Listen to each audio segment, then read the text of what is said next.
여기는 또 어디냐? 아몰랑, 미국입니다. 오하이오주에 있는 보링글린 주립대라고 하는데 학교가 커. 존나 커. 116동이나 있대. 길 잊어먹겠네, 학교에서. 그리고 항공대가 유명한데 비행기 조종사 실습까지 가능하대, 시설이. 되게 큰데 여기서 그럼 무슨 일이 있던 거냐? 2021년 3월이야. 신입생 환영회 같은 걸 하다가 새로 입학한 애가 뇌사 상태에 빠진 사건이 일어났었어. 수사해보니까 이 나라도 신고식 같은 게 있더라고. 선배들이 애한테 술을 엄청 퍼먹인 거야. 폭탄주 한 40잔을 말아먹였다는데 못 버틴 거지. 우리나라도 이런 일 많았잖아. 하도 많아가지고 요즘에는 자제하는 분위기인데 몇 년 전만 해도 뭐 회사, 학교 안 가리고 신고식 하다가 죽는 사람들이 꽤 있었어요. 진짜 이해할 수 없는 행동이거든요. 아니, 안 마시면 되잖아. 자기가 술 못 먹는 거를 누구보다 잘 알면서 왜 목숨까지 걸어가며 주는 걸 다 먹냐는 거야. 이유가 있어. 이 사람들이 바보가 아니야. 이 나라는 학연지연이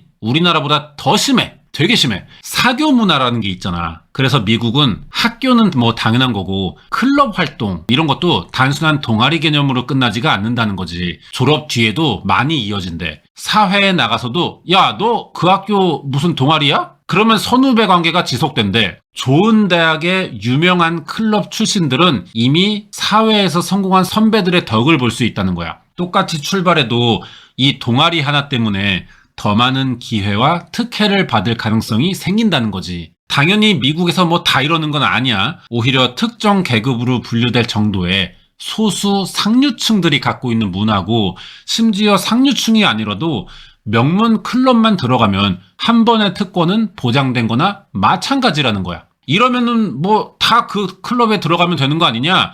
당연히 선배들이 그걸 허락하지 않지. 테스트 같은 걸 해. 우리 클럽에 들어와도 될지. 이걸 통과해야 받아준단 말이야. 테스트가 그럼 뭐 당연히 쉬울 리는 없잖아. 하지만 통과만 하면 클럽 학생들끼리 소속감이나 이 유대감이 엄청나지겠지. 학연지연의 시작이야. 볼링그린 주립대의 사교클럽 테스트는 바로 폭탄주 40잔이었던 거지. 존나 이해는 안 가. 그러니까 죽은 학생은 자기 장래를 생각해서 기를 쓰고 주는 술 다 먹다가 죽었다는 거야. 뭐 나는 방구석 유튜버라 조직 생활을 안 해봐가지고 그런지 개인적으로 이런 거 진짜 이해 안 가는 문화인데, 인간의 심리가 그런 건가 봐. 종류가 달라서 그렇지 이거 초딩들도 다 하는 거야. 우리 집단에 들어오려면, 우리의 친구가 되려면 어떤 테스트를 통해 자격을 증명하고 통과하면 우리가 갖고 있는 혜택을 나눠주는 이런 게 조선시대에도 있었고 각계각층 성별 국가를 떠나 어디든 있어. 이게 조직생활인가 싶다. 여기는 범죄사건 채널이니까 조직하면 또 여러분이 조폭 생각할 것 같은데 그런 조직만 조직이 아니지. 뭐 그래요. 말이 나왔으니까 하자면은 조폭들도 당연히 있겠지. 진짜 심할 거 아니야. 충성심을 증명해야 된단 말이야. 자, 봐봐. 여기는 멕시코인데 이게 군대가 아니야. 할리스코 신세대 카르텔이라고, 그러니까 카르텔 중에서도 이제 MG 카르텔인 거지. 2022년 기준으로 전 세계에서 가장 강력한 무장 조직이래. 거의 군대 같지, 무장 수준이. 이러니까 정부도 못 건드리는 거야. 이 조직의 신입생 환영회는 어떠냐? 상대 조직과 싸워서 잡아온 적이나 처리해야 될 내부 조직원을 잡아먹어. 카니발리즘이 있어. 폭탄주냐 식인이냐의 차이지 결국 신고식은 조직의 충성을 위해 얼마나 희생할 준비가 됐는지 그걸 증명하는 과정이라는 거야. 여기서 한 가지 그러면 질문해보고 싶은 게 있잖아. 이 테스트가 조직에 가입할 때 딱 한 번뿐이냐? 인간 대 인간의 관계를 증명하는 충성심 테스트라는 거는 수시로 이루어져요. 계속해서 자기를 희생해야만 조직 생활이 유지된다는 거야. 들어갈 때보다 오히려 들어가서가 더 어려울 것 같아. 당연히 그 희생으로 얻는 대가가 더 크니까 따르는 거겠지만, 그러니까 조직이 망하는 경우도 많아. 쟤보다 내 충성심이 더 강하다는 걸 보여주려고 조직원들끼리 경쟁을 한다는 거지. 희생 경쟁. 선의의 경쟁이면 누가 뭐라 하겠어. 문제는 조폭 세계에서 선의의 경쟁이 없다는 거야. 이 새끼들이 뭔 선의를 따져. 서로 내가 더 잔인하고 미친놈인 걸 보여줘야만 높은 서열로 올라가거든. 이게 반복되면 애초에 조직이 원하는 희생이나 소속감, 유대감 같은 건 다 사라진다는 거야. 지금 그 예시가 되는 사건을 준비했는데 범죄 사건이라 극단적인 이야기일 뿐이지 어디든 망한 조직을 보면은 이제 알아볼 이 사건의 과정과 다 똑같아. 무슨 일이 있었는지 알아보자고. 두 개의 죄.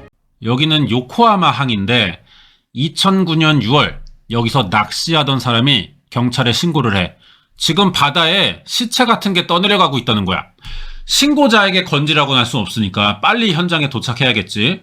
와보니까 토막난 시체들이 떠내려가고 있어. 눈에 보이는 거 다 건졌지? 이게 한 명이 아니네. 2명의 토막 시체가 섞여 있던 거야. 살인사건인데 단서가 없어. 어디서 떠내려왔는지도 모르겠고 토막 시신이니까 뭐 소지품도 없지. 그것도 일부야 심지어.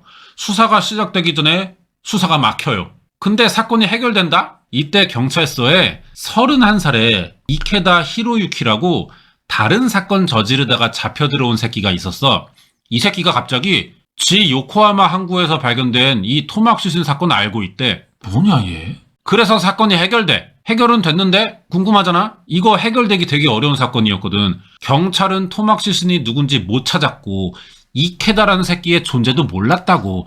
다른 사건으로 잡아온 새끼라고. 근데 얘가 갑자기 왜 자수를 하냐는 거야. 뭐 죄책감 이런 거야? 지가 범인이라서?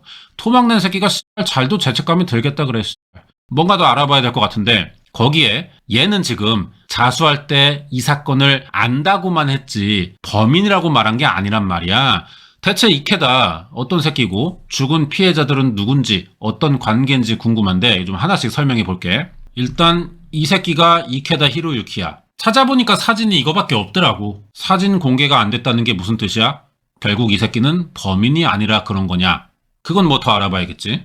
고등학교 졸업하고 조선소, 뭐 자동차 공장 이런 데서 일했었대. 그러다가 사건 9년 전인 22살에 결혼해가지고 애도 낳았어. 근데 몇 년 안 가서 이혼하고 수도공사, 뭐 선물거래 회사, 주식거래소 말하는 거지. 이런 일 했었고 호스트 클럽, 뭐 데이트 사이트 회사에도 들어갔어. 자, 직업의 흐름을 보면은 처음에는 3D 직종이야. 힘든 일 하다가 점점 편하면서 돈 많이 주는 일을 좀 찾아다니려고 했던 것 같아. 직장을 여러 번 옮긴 건 무슨 뜻이야? 생활이 불안정하다는 거지. 근데 애 낳고 이혼하고 이러는 거 보면은 분명히 목표 같은 건 애초에 없던 새끼인 것 같기도 해. 결국 편하게 돈 버는 일만 생각한다는 자체부터가 할 줄 아는 게 없다는 새끼인 거지. 결국 2004년에 야쿠자를 들어가요. 정식 계보가 있는 야쿠자는 아니고 도쿄 로폰기에 이나가와 카이라고 한 50년 된 야쿠자 조직이 있어. 여기 하부 조직으로 들어간 거야. 야쿠자라고 해서 깡패짓만 하고 사는 건 아니잖아. 살아남은 지금의 폭력 조직들은 대부분 회사를 갖고 있기 때문이야. 정체성이 건달이지 사업을 해 똑같이. 그 중에 불법을 좀 끼워 넣은 거고. 여기서 운영하는 찜질방 점장으로 일했는데 그러다가 이 사건의 시작인 콘도 타케로라는 사람을 만나. 얜 누구냐? 콘도 타케로. 킹이라는 조직 사람이래. 시발 조직 이름이 왕이야. 네 왕이다. 킹은 무슨 일을 하냐? 보이스피싱, 공갈, 보험 사기인데 이쪽으로는 킹이 일본에서 제일 유명한 조직이래. 이케다가 좀 일을 잘해 보였나봐. 손님 받고 계산하고 이런 게 빠릿빠릿하고 좀 싹싹하고.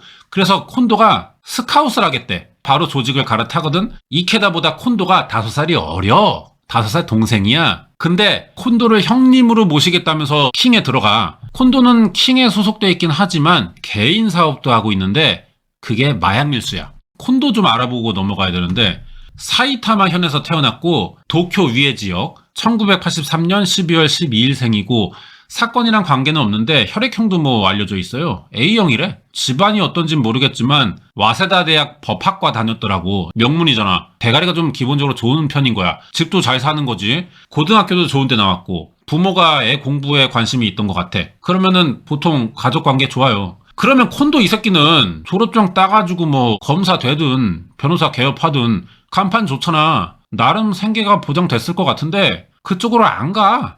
대학을 다녔다고만 했지 졸업했다고 안 했잖아. 이런 데 관심이 없던 건지 학교는 들어가 놓고 막상 잘 안 나갔어. 그래서 졸업을 못하다가 25살에 재적이 돼. 대가리 좋은 거 하지 말라는 데 써먹으려고 애초에 계획을 좀 했었나 봐. 학교 잘리기 전부터 킹에 들어가서 사기를 쳤는데 이 돈이 19억엔 정도 된다는 거야. 아니 대학생이 사기 쳐가지고 190억을 해먹었다니까. 미친놈 아니냐? 이 돈으로 개인 사업을 시작한 게 마약 밀수고 베트남에서 각성제 8kg 이게 8억엔 정도 된대. 80억. 이걸 들어오려고 준비하던 기간에 이케다 히로유키를 찜질방에서 만나 스카웃 했던 거고. 대학생이 이러고 있었다니까. 규모만 봐도 콘도 새끼는 지금 이 바닥에서 좀 치는 애야. 거물이야 거물.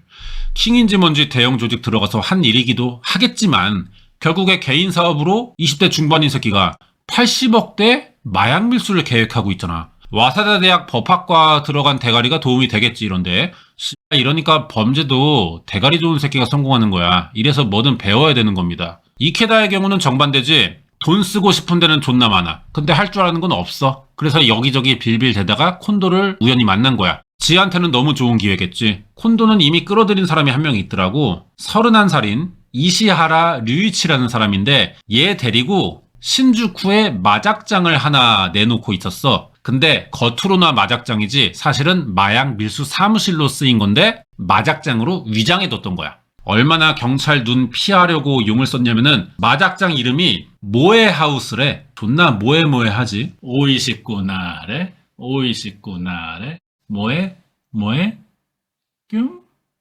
뒤지게 맞아야 돼. 사건이 근데 제대로 안 알려진 건지 여기서 갑자기 두 명이 또 등장을 해요. 사건 3개월 전인 2009년 3월부터 28살 미즈모토, 36살 타카쿠라라는 사람들과 마작장 경영권 문제가 생겼다는 거야. 갑자기 이 얘기가 나와, 기사 찾아보면. 원래는 둘 다 회사원인데 콘도가 마작장 위탁 경영을 맡겼었대. 이렇게만 알려져 있어가지고 뭐 자세하게 배경은 모르겠는데 마작으로 불법 도박장 영업하는 데가 많거든. 불법 도박장이 아니었더라도 콘도는 야쿠자잖아. 이런 새끼가 마작장 한다면은 경찰이 불법인지 아닌지 한 번은 의심해 볼 거 아니야. 그래서 단속이라도 나오면은 그때는 마약 밀수를 걸릴 수도 있으니까 평범한 사람들, 아마 손님으로 좀 왔던 사람들이겠지. 그래서 얘네 두 명을 바지로 앉혀둔 건데 장사하면서 이 사람들이 콘도의 마약 밀수를 알고 거래를 시도한 거야. 마작장 지분을 주지 않으면 너 마약 밀수하려는 거 경찰에 우리 신고할 거임. 이렇게 나왔을 가능성이 있는 것 같아. 콘도가 이 토막살인 사건 범인이면은 지금 동기가 생기는 거지 여기서. 그럼 그 밑으로 들어가 있던 이케다 히로유키가 이 사건을 안다면서 자수한 것도 말이 되는 거야. 진짜 그런가 보자고. 이런 상황이 되자 콘도의 지시였는지는 모르겠지만 이케다보다 먼저 밑에 들어가 있던 이시하라, 이케다에게는 선배인 거지. 이시하라가 마작장을 뺏겼다면서 이와이 타카히로라는 사람을 찾아가 상담을 받아. 이런 일이 있다고. 이와이 타카히로는 또 누구냐? 이름까지 외울 필요는 없어. 29살인데 사업장 컨설팅 해주는 사람이래. 뭐 전청조야 뭐야. 이와이는 무슨 말을 해줬냐? 이렇게 된 거 바지 사장인 미즈모토랑 타카쿠라에게 아예 경영권을 줘버리는 대신 마작장 낼 때 쓴 돈을 받아내래. 이게 들어보면은 권리금 받고 가게 넘기는 것 같지만 사실은 마작장 창업 비용만큼을 걔네들에게 훔치라는 말이었어. 범죄라 그렇지 기발한 대처야. 마작장에 도둑 맞아서 돈이 사라지면은 바지 사장들의 운영 실수가 되니까 메꿔야 될 거 아니야. 그만큼 콘도에게 빚을 지는 거잖아. 그 구실로 입마금도 하고 계속 일도 시킬 수 있는 거고. 마작장 비용만큼 손실낸 새끼들이 어딜 지분 얘기하고 자빠졌냐 이렇게 나올 수가 있는 거잖아. 빨리 일이나 해서 갚으셈 이렇게 되는 거지. 이와이는 컨설팅만이 아니라 아예 도둑질을 할 사람들까지 모아줘. 돈 주면 이것저것 다 해주는 동네 백수 새끼들이야. 8명의 어벤져스를 모집하는데 그중 하나가 얘예요. 22살. 22살짜리 새끼들을 이런 데다가 쓰네. 다 20대고 시신을 유기할 철근 공까지 섭외해. 2009년 6월 18일이 됐어. 오후 9시. 그중 섭외된 4명이 차를 렌트했고 도쿄에서 마작장 바지인 미즈모토를 태워 호텔로 데려갔고 새벽에는 타카쿠라를 부른 거야. 여기서 사건이 일어났던 거지. 직접 만나서 돈을 뜯어낼 생각이었나 본데 그러면 뜯어낼 금액이 얼마냐? 현금으로 1340만 엔이었어. 마작장 내는데 쓴 돈이 이만큼이었는지 모르겠고 뭐 최대한 그냥 뜯어내려고 했던 것 같아. 미즈모토와 타카쿠라는 자기들 죽이려는 건 줄 알았나 봐. 잡혀오자마자 제발 가족에게 한 번만 전화하게 해달라고 부탁했었는데 여기서 예정에 없던 일을 이케다가 저지른 거야. 다른 사람들은 이 계획을 몰랐어. 잡아와서 돈만 뜯어내는 것까지였어. 이게 콘도의 지시로 시작된 일이었는지는 모르겠어. 근데 살인은 확실히 이케다의 결정이었다는 거지. 이 새끼 의사로 일어난 거야. 갑자기 이케다가 타카쿠라 목을 칼로 찔러요. 그리고 전기톱 들더니 미즈모토 목을 썰어. 갑자기. 사람들하고 약속도 안 돼 있어. 아마 자기 힘을 과시하고 싶었던 게 아닌가 싶어. 먼저 콘도 밑으로 들어간 이시하라랑 경쟁하려던 게 아니었던가 싶어. 서열 경쟁. 이 새끼들은 조직의 신용을 얻으려고 충성하는 방식이 잔악성, 공격성을 드러내는 거잖아. 나는 조직을 위해 이런 짓도 한다. 이걸 보여주는 거야. 미친 이케다가 호텔방에서 시신 다 토막내고 인형 같다는 말도 했었거든. 이런 게 사람들에게 잔인성을 과시하는 부분이겠지. 그럼 전기톱 쓸 때 소리가 울렸을 텐데 호텔이 이걸 몰랐을 리가 없잖아. 근데 왜 놔뒀냐? 경찰이 물어보니까 일단 얘네가 옷차림이 너무 평범해 보였대. 그리고 드라마 찍으려고 방을 빌린다고 했었다는 거야. 그래서 당연히 전기톱 소리 들었지만 촬영이라고만 생각했던 거래. 시신은 나중에 발견되는 요코하마 앞바다와 후지산 다니면서 유기했고, 훈신도는 일단 콘도의 좌청룡 우베코, 이케다와 이시하라, 그리고 컨설턴트라는 새끼, 얘네 셋이서 나눠 가졌어. 근데 이 시신이 바다로 떠내려갔다가 6일 만인 2009년 6월 24일 오후 2시 20분에 요코하마항 근처로 되돌아온 거야. 이걸 낚시한 사람이 발견해서 신고했던 거고. 처음엔 시신이 사망한 지 꽤 지나기도 했고 바닷물 속에서 부패돼 2명이라는 것 외에는 신원을 나타낼 정보가 하나도 없었어. 그러다가 얘네는 참 운으로 사건을 많이 해결하는데 또 우연히 손가락 하나에서 지문이 나와. 그래서 사망한 사람들이 야쿠자와 관련됐다는 게 밝혀졌고 결국 미즈모토와 타카쿠라라는 것까지 확인된 거지. 이 사람들이 겉으로는 평범한 회사원인데 생각보다 여기저기 금전 문제가 많았더라고. 이 새끼들이 야쿠자에다가 지들 신분 빌려주고 돈 받으면서 살았던 거야. 마작장 바지 사장을 괜히 한 게 아니었어. 얘네 이름으로 영업신고가 돼 있었던 거고 처음부터. 그럼 이때 사건을 저지른 이케다 뭐하고 있었냐? 경찰서에 있었잖아. 콘도가 계획한 8억엔대 베트남 마약 밀수가 드러나면서 사건 한 달 뒤 경찰에 체포돼 조사받고 있던 거야. 후쿠시마 공항으로 들여왔었는데 이 지역에서 일어난 역대급 규모였대 이게. 이 조사를 받다가 갑자기 뭔 심경의 변화인지 아무 증거도 없는 상황에서 자기가 미즈모토와 타카쿠라를 살해했다고 밝혀버린 거지. 하도 얼탱이 없는 타이밍이어서 경찰이 물어봤어. 왜 자백하냐. 그러니까 이 새끼가 잘 때마다 죽은 피해자들이 꿈에 나온대. 아니 전기톱으로 사람 썰어놓고 인형 같다고 말하면서 센 척하는 새끼가 꿈에 귀신 나오는 건 또 무섭냐? 이 병신인가? 뭐 그래가지고 잘 때마다 자기는 시달렸기 때문에 고통스러워서 사건을 자백한다는 거야. 얘가 자백 안 했으면은 이거는 미제로 남을 가능성이 너무 높았어. 경찰이 우연히 사건을 해결하게 된 거지. 이 럭키맨들. 사건 4개월 만인 2009년 10월 15일 이케다는 시체 유기 혐의로 다시 체포됐다가 한 달 뒤인 11월 11일 빼빼로도 못 받아보고 강도살인 혐의로 세 번째 체포가 돼. 사건에 관련된 다른 사람들도 하나씩 잡히기 시작하는데 아니 이 사건을 애초에 계획한 흑막 콘도 새끼만 못 잡은 거야. 이 새끼 혼자 태국으로 런쳤어. 다른 데도 아니고 태국이면 웬만해서 못 잡아. 급한 대로 인터폴에 국제 지명 수배자부터 등록하고 나머지 애들의 진술 맞춰봤지. 이케다 빼고 나머지 애들의 진술은 다 대충 비슷하더라고. 마작장 바지 사장 2명에게 돈을 뜯어내기만 했고 죽일 생각 없었는데 이케다 혼자 급발진해가지고 예정에 없던 살인을 했다는 거지. 재판에서 검찰이 엄청 공격적이었어. 태도가. 누구에게? 이 새끼한테가 아니고 판사에게. 피해자들이 살아있는 상태에서 목이 잘렸다는 점을 강조한 거야. 이 정도로 잔인한 새끼인데 자백했다는 이유로 감형해주면 대체 누가 사형을 받을 수 있겠냐? 막 판사에게 질문을 해. 사실 판사 기분 건드려봐야 좋을 게 없어. 재판은 판사가 왕이야. 그냥 차분히 주장만 해도 되는데 뭔 자신감으로 판사에게 들이댄 건지는 잘 모르겠어. 이 사건으로 떠가지고 뭐 정치라도 하려는 건지 오바를 좀 하는 것 같기도 하고. 그래도 꽤 유리한 상태에서 열린 재판이라 뭐 뒤집히기는 어려울 것 같아.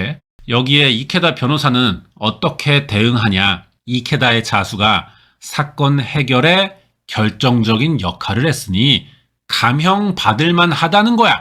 닥쳐. 검찰이 이렇게 나올 거 예상하고 그랬던 것 같기도 하지. 판결이 1년 만인 2010년 11월 16일 나오는데 이케다가 뭐 방법 있냐? 예상대로 사형이지. 이게 일본에서 국민참여 재판이 생기고 처음 사형 나온 사건이래.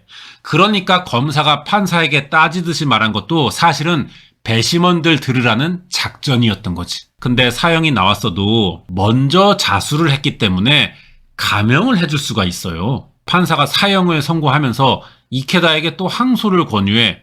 아니 족같지만 뭐 법이 그런 거면 판사가 무시할 수는 없겠지. 아니 그러면은 재판 끝나고 뭐 따로 얘기를 하든가 서면을 보내든가 뭐 변호사가 알아서 하든가 뭐 그럴 거 아니야. 씨발 판사가 사형 선고하다 말고 항소 권유하는 거 좀 짜치지 않냐는 거야. 뭐 이래. 이케다가 또 실제로 항소를 해. 근데 이 새끼는 또 뭔 심경의 변화인지 철회하고 사형을 인정해. 그래서 지금은 도쿄 구치소에 있어요. 뭐 봐서 알겠지만 사진이 별로 없잖아. 범인 잡아놓고도 얼굴이 공개되지 않았어. 왜냐면은 이게 다 흑막인 그 콘도 새끼가 태국에 도망가서 그런 거야. 아직도 못 잡았거든? 이 새끼를 잡지 못하는 한 사건이 완벽하게 해결된 건 아니라 만약의 경우를 위해 공개하지 않는 것 같기도 해. 사람들이 그러면 어때? 국민들이 여기에 불만을 가질 거 아니야. 아니 콘도고 뭐 콘돔이고 씨발 이 새끼가 죽인 건 맞잖아. 그럼 얼굴 까야지 뭐해. 이런 말이 나오잖아. 그러다 보니까 이제 희한한 소리들도 같이 나오기 시작하는데 일본에 상급 국민이라는 말이 있어. 우리나라에서는 특권 계층이라고 하는 그 말이야. 콘도나 이케다의 가족 중에 이런 상급 국민이 있대. 이 사람들이 범인의 가족이라는 이유로 선거나 어떤 뭐 정치적 입지가 약해질까봐 사건을 덮으려고 하기 때문에 당연히 신원이 공개되고 있지 않는 거다. 뭐 이런 말도 있는 거야. 그런 말이 돌긴 해. 당연히 확인된 거 아니지. 혐의가 전혀 없는 상황에서 갑자기 사건을 자백한 이케다의 행동이 뭐 지 말로는 꿈에 귀신 나와서 그런다는데 이 말을 이해해보면은 이 새끼도 사실 센 척은 존나 하지만 결국 죄책감에 시달리는 평범한 사람이 아니었나 싶어. 유흥업소에서 일하다가 야쿠자 밑으로 들어간 거는 지가 병신이라 별 재주가 없어서 그런 거잖아. 이걸 드러내고 싶지는 않았겠지만 심리적으로 그동안 꽤 위기감을 좀 느꼈던 것 같아. 자기 인생에. 애초에 이쪽 일은 백 없으면 못하기도 하잖아. 그러니까 5살이나 어린 새끼 밑에서 형님 거리면서 시키는 심부름하고 이랬던 건데 그러다가 좀 이 기회에 한번 떠보자. 존재감 한번 드러내보려고 저지른 일인데 너무 과했던 거야. 막상 저지르고 보니까 죄책감이 시게 왔던 거지. 사형받은 거 항소 취소한 것도 보면은 후회하지 않나 싶어. 지가 한 일을. 그럼 이런 짓을 했는데 사람 새끼면 후회해야지. 안 그래? 아니냐? 후회할 새끼면 애초에 안 그러나? 아무튼 붙잡히고 나서도 존나 뻔뻔한 새끼들이 많은데 아무튼 뭐 이런 새끼들 거꾸로 매달아가지고 존나 패야 된다고 봐 나는. 인생 한 번인데 왜 씨발 병신짓 하면서 사냐 자꾸. 열심히 살아야지. 이게 조직에 좀 과잉 충성하는 새끼들이 저지르는 실수가 아닌가 싶어. 근데 이 씨발 이런 짓 하는 새끼들한테 실수라고 봐야 되는지 모르겠는데 아무튼 이런 사건이었어. 여기까지고 다음 주에 또 새로운 사건을 준비해서 올게.